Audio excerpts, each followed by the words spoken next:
বিসমিল্লাহির রহমানির রহিম।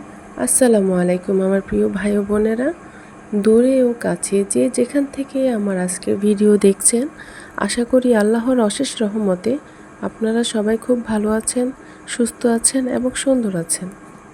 আলহামদুলিল্লাহ, আপনাদের দোয়া ও আল্লাহর অশেষ রহমতে আমরাও ভালো আছি। এই তো এখন আমি নাস্তা করে নিতেছি, আর রায়ান রাইসের জন্য একটু মধু নিছি। ওদেরকে আর কি পরোটা আর কি মধু দিয়ে খাওয়াই দিব। আর ওদেরকে খাবার নিয়ে জোরাজুরি করাটাই হচ্ছে বৃথা। ছোটোখাটো একটা যুদ্ধ করা, কিন্তু যুদ্ধ করার পরে ওদেরকে আমি একটুও খাওয়াইতে পারি নাই।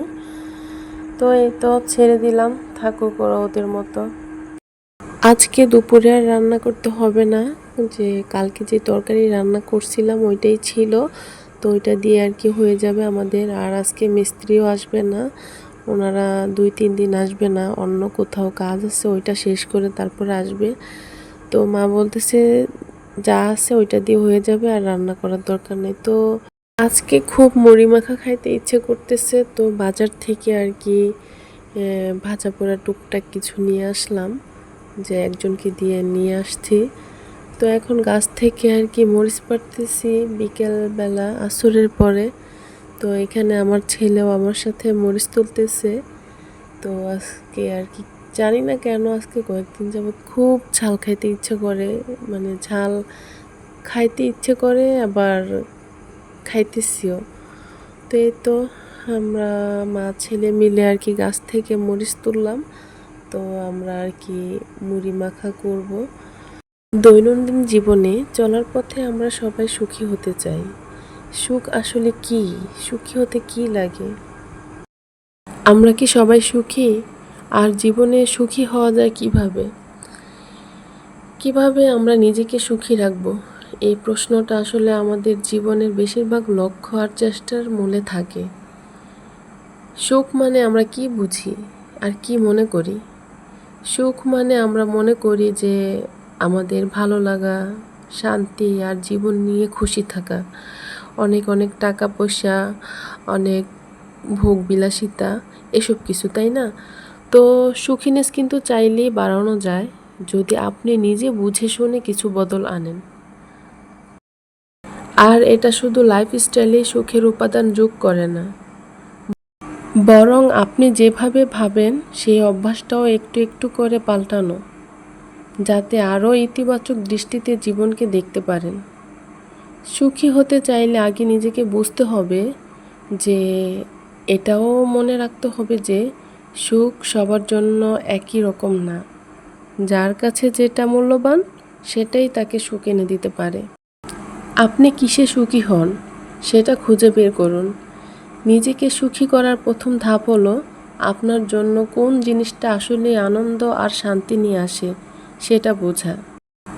অনেক সময় আমরা ভাবি একটা পারফেক্ট রিলেশনশিপ, সুন্দর একটা বাড়ি, তারপরে হচ্ছে অনেক টাকা পয়সা বা আর অনেক কিছু, এসব কিছু থাকলেই আমরা সুখী হব।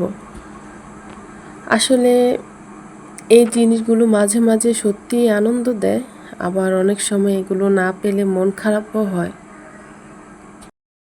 আবার কখনো এগুলো পাওয়ার পরেও দেখা যায় মন ভরছে না।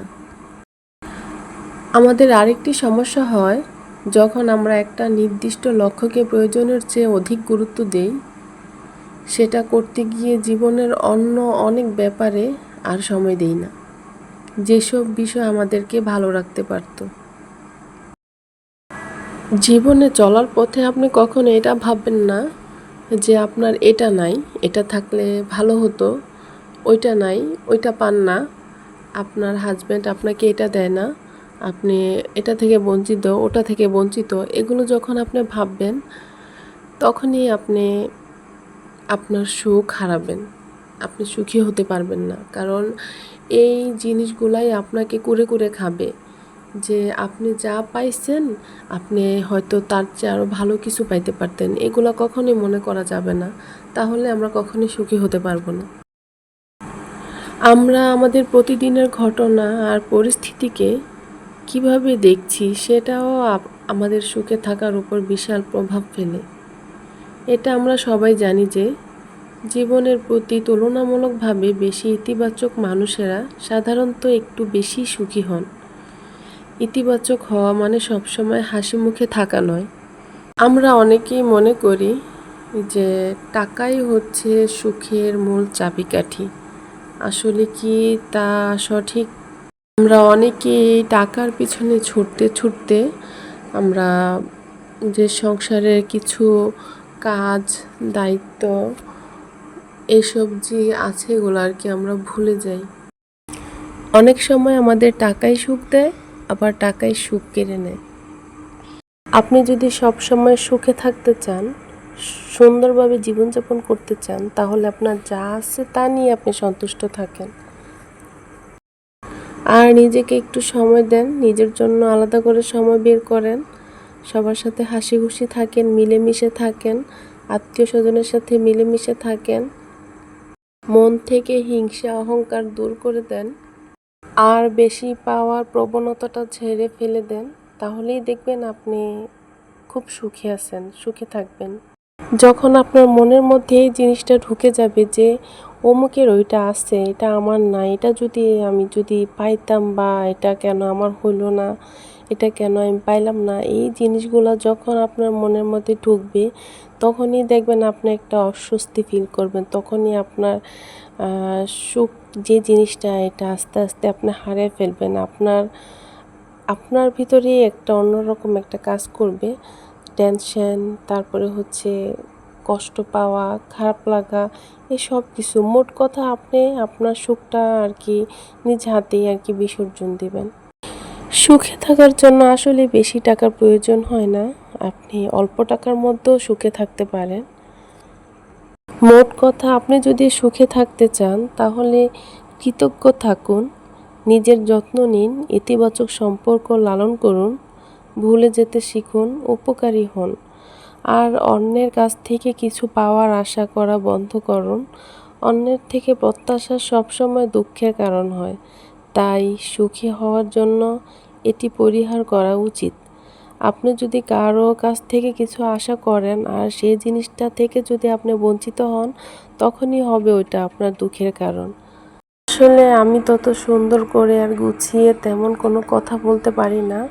আর আজকের আমার এই ভিডিওতে আমার কথা বলাতে যদি কোথাও কোনো অংশ একটুও ভুল হয়ে থাকে, তাহলে আপনারা সবাই প্লিজ ক্ষমা সুন্দর দৃষ্টিতে দেখবেন। আর আমার ভিডিওটি যদি আপনাদের কাছে একটুও ভালো লেগে থাকে, তাহলে আমার চ্যানেলটি সাবস্ক্রাইব করে দিতে পারেন। আর লাইক, শেয়ার, কমেন্ট করতে অবশ্যই ভুলবেন না। আর সবাই ভালো থাকবেন, সুস্থ থাকবেন। আপনারা আপনাদের শরীরের প্রতি খেয়াল রাখবেন, যত্ন নেবেন, আর আমাদের জন্য দোয়া করবেন। আমরাও আপনাদের সবার জন্য দোয়া করি। এই প্রত্যাশায় আমি আমার আজকের ভিডিও এখানেই শেষ করছি। আল্লাহ হাফেজ। আসসালামু আলাইকুম।